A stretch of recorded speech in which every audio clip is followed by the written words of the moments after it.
الحمد لله رب العالمين الذي هدانا لهذا وما كنا لنهتدي لولا أن هدانا الله أشهد أن لا إله إلا الله وحده لا شريك له وأشهد أن محمدا عبده ورسوله لا نبي بعده اللهم صل وسلم على سيدنا محمد وعلى آله وصحبه أجمعين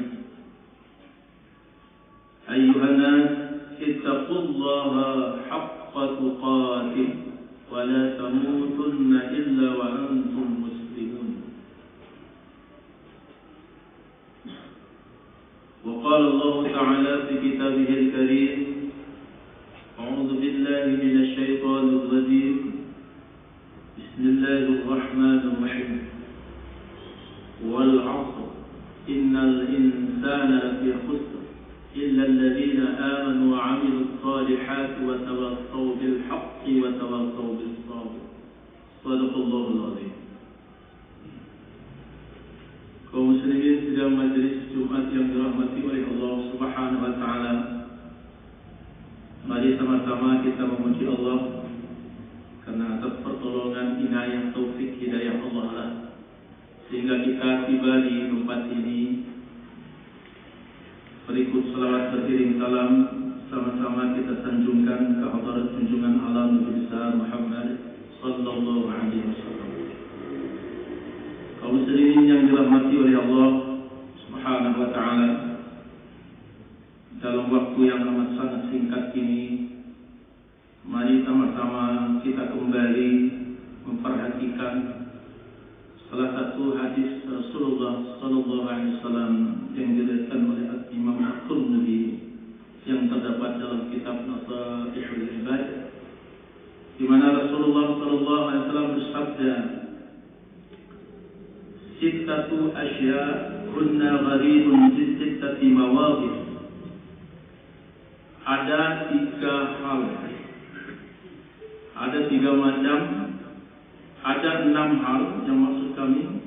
Yang ke-6 itu menjadi suatu perkara yang ganjil di tengah-tengah 6 perkara, di tengah-tengah 6 keadaan. Pertama, kata Rasulullah, al-masjidu gharibun bima baina qaumin la yusalluna. Masjid itu sesuatu perkara yang ganjil, perkara yang aneh di tengah-tengah kaum yang tidak salat dalam masjid itu, di tengah-tengah kaum yang tidak melaksanakan salat di dalamnya.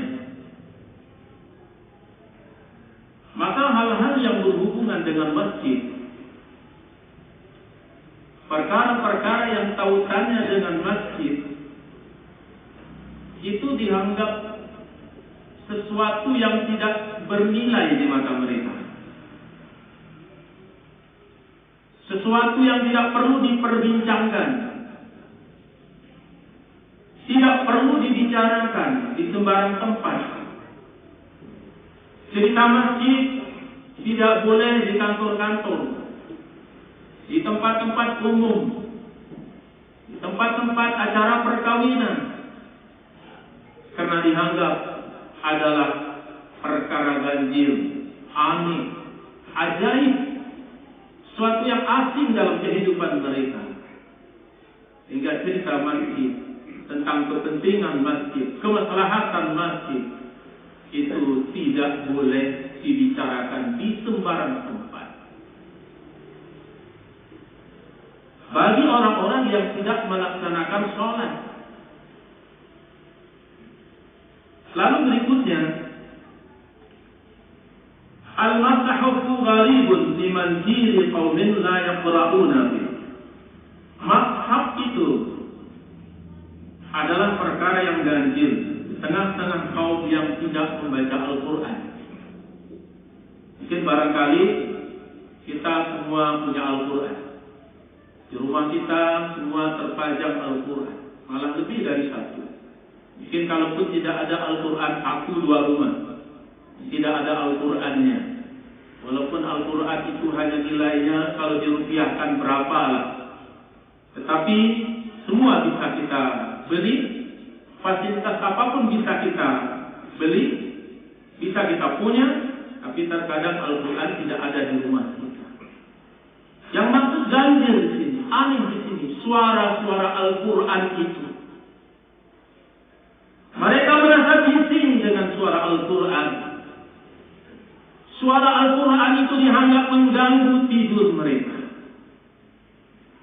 Suara Al-Quran itu dianggap sebagai mengusik waktu-waktu istirahat mereka. Karena Al-Quran itu dianggap suara yang ganjil. Hari ini terasa mungkin aneh jika ada satu rumah yang setiap malam penghuni rumah itu terus membacakan Al-Quran. Mungkin kita merasa aneh dan ganjil apabila ada satu rumah di dalamnya terus terdengar lantunan-lantunan ayat suci Al-Quran dan diajarkan Al-Quran ke anak-anak mereka. Paling tidak seimbang antara pelajaran umum, belajar membaca tulisan Latin kepada anak-anak kita perkenalkan huruf abjad. Artinya harus seimbang dengan bagaimana kita menerapkan tulisan-tulisan Al-Quran kepada keturunan kita. Tapi itu mungkin barangkali perkara-perkara aneh. Sementara suara-suara musik, dentuman suara musik hari-hari kita dengar. Tanpa musik, tiada musik, tiada hari. Tanpa hari, tanpa musik.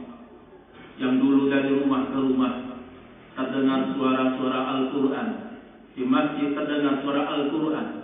Ketika matahari menyingsing di balik cakrawala, yang terdengar dari rumah ke rumah adalah suara lantunan Al-Quran. Anak-anak kita semua kita wajibkan membaca Al-Quran.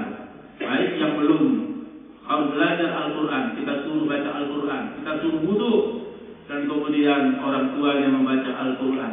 Tapi hari ini apa yang kita dengar selain daripada suara-suara musik? Ada acara pesta suara musik, volumenya yang tidak diatur.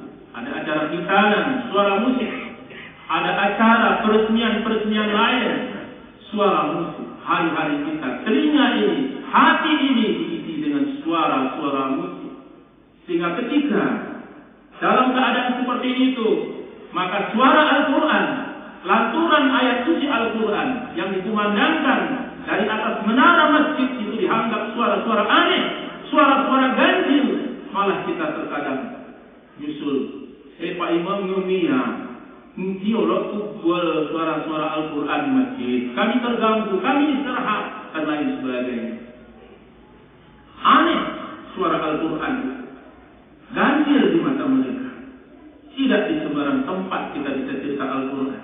Tidak di sembarang tempat kita bisa membaca Al-Quran.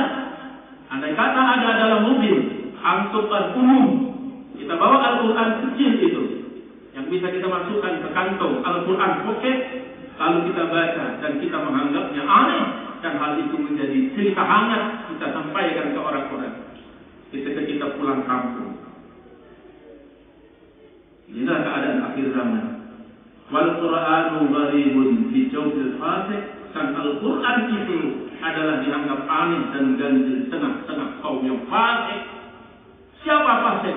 Orang-orang yang melakukan dosa besar, yang belum bertaubat, dan orang-orang yang terus-menerus melakukan dosa kecil dan tidak mau bertaubat dan tidak mau menghentikan pekerjaan maksiat itu. Inilah orang-orang yang menganggap Al-Quran itu ganjil dan aneh. Lalu kemudian hadirin sidang majlis Jumat yang dirahmati oleh Allah Subhanahu wa ta'ala. Berikutnya kata Rasulullah, wal mar'atul muslimatus salihatu ghalibun fi yadi rajulin zalimin sayyi'il khalq. Perempuan muslimah yang salihah itu ganjil ketika berada di tangan ataupun dalam penguasaan seorang laki-laki, pada kepemimpinan seorang laki-laki yang zalim, yang buruk akhlaknya. Betapa banyak hari ini ketika seorang ustaz nyuruh anak muridnya, yang kebiasaan kita yang rajin ngaji itu perempuan tiap hari Jumat. Jika seorang perempuan ini mengenakan jilbab, mengenakan pakaian yang seharusnya pakaian seorang muslim, seorang muslimah, lalu apa kata suaminya? Kamu lebih dengar suara, kamu lebih dengar nasihat ustazmu daripada nasihat saya. Itu pakaian aneh dianggap oleh suaminya. Malah pakai jilbab seharian penuh. Ketika dia keluar rumah memakaikan jilbab, itu dianggap perkara yang aneh. Ketika perempuan-perempuan mengenakan cadar, itu dianggap teroris, dianggap sumber malapetaka untuk negeri ini. Ketika perempuan-perempuan yang rajin mengaji dianggap sesuatu perkara yang ganjil. Ketika perempuan-perempuan yang ketika malam hari sering baca Al-Quran, sering tahajud, rajin mengaji, mengenakan busana muslimah yang sempurna, menutup aurat yang baik, itu dianggap perkara yang aneh sekali. Sementara masih banyak kemungkaran-kemungkaran yang ada di sekeliling kita. Masih dilihat jemabanan pakai serual kamu, kenapa itu tidak dipersoalkan? Masih banyak perempuan yang nampak ketiaknya, kenapa tidak dipersoalkan? Masih banyak di sana pemuda dan pemudi yang mabuk-mabukan, kenapa itu tidak dipersoalkan? Malah justru sebaliknya, perkara yang baik itu senantiasa diiringi dengan tantangan, cobaan, aral melintang yang dihadapi dalam menjalankan kebaikan itu. Begitu juga halnya seorang suami ketika mendapat istri salihah, mestinya dia bersyukur. Tidak semua orang bisa mendapatkan istri salihah. Mestinya seorang laki-laki yang muslim mendambakan perempuan yang salihah, karena kelak nanti dia tidak menjadi tanggung jawab kita lagi. Bayangkan, andai kata kita punya perempuan yang buruk akhlaknya, bukankah itu menjadi tanggung jawab kita nanti di akhirat? Bahwa perempuan itu tidak bertanggung jawab terhadap laki-laki, tapi laki-laki itu nanti akan ditanyakan tentang sejauh mana kita memperhatikan pakaiannya, sejauh mana kita memperhatikan salatnya, sejauh mana kita peduli tentang ilmu syariat yang kita berikan kepada dia. Mestinya kita bersyukur, tetapi bukan menganggapnya sebagai perempuan yang aneh dan ajaib. Kemudian berikutnya Rasulullah bersabda, "Warajulul muslimus salih ghalibun fi yadi imra'atin radi'atin sayyi'atil khalq." Yaitu seorang laki-laki yang saleh juga aneh di mata perempuan yang buruk akhlaknya. Hari ini ada satu amalan-amalan tarikat. Ada kelompok jamaah tabligh yang kadang-kadang mereka kurus, melakukan perintah kurus itu dari amirnya untuk keluar 3 hari. Ada 40 hari. Bagi orang-orang para pengamal tarikat, juga kadang-kadang berangkat dalam 1 bulan dia melakukan suluk, melakukan khalus.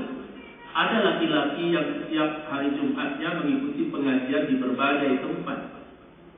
Terkadang jadi tantangan berat juga untuk kita laki-laki ini ketika apa yang kita lakukan itu tidak mendapat dukungan dari sang istri.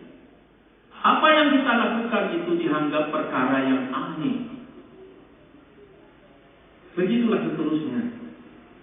Lalu yang terakhir kata Rasulullah, "Tsumma qala Nabi sallallahu alaihi wasallam, Inna Allah la yanzuru ilaihim yawmal qiyamati nazara rahmah."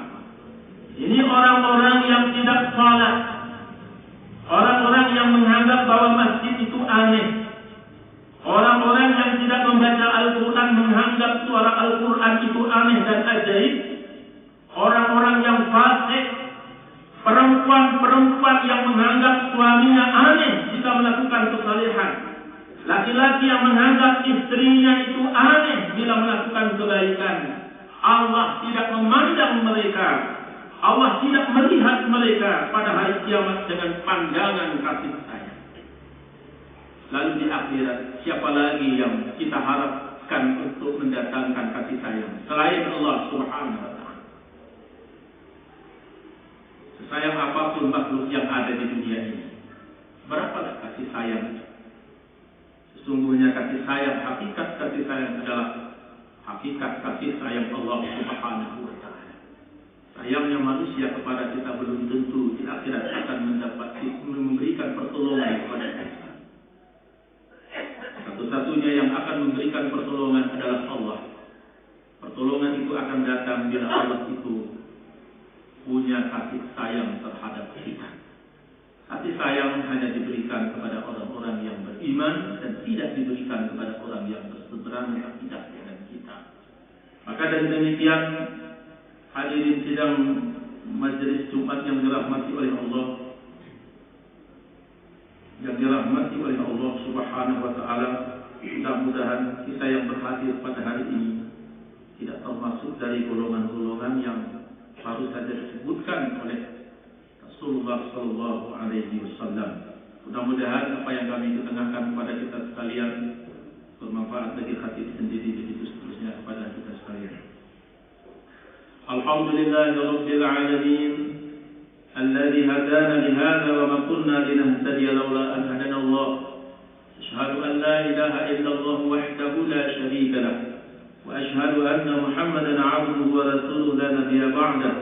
Allahumma shalli wa sallim ala sayyidina Muhammadin wa ala alihi wa sahbihi ajma'in. Ayuhan nas, usikum wa iyaya bi taqwallah faqad faza al-muttaqun. Wa qala Allah ta'ala fi kitabihi al-karim, a'udzu billahi minasy syaithanir rajim. Bismillahir rahmanir rahim.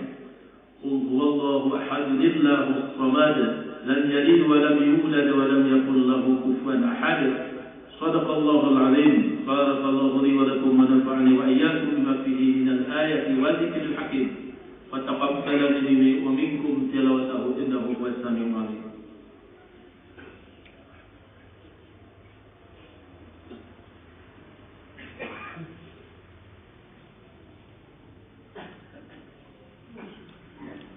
Alhamdulillahirabbil alamin, alladzi nasta'inuhu wa nastaghfiruhu wa na'udzu billahi min shururi anfusina wa min sayyiati a'malina. Man yahdihillahu fala mudilla lahu wa man yudlilhu fala hadiya lahu. Asyhadu an la ilaha illallah wahdahu la syarika lahu wa asyhadu anna Muhammadan 'abduhu wa rasuluhu la nabiyya ba'dahu. Allahumma shalli wa sallim 'ala sayyidina Muhammadin wa 'ala alihi wa sahbihi ajma'in.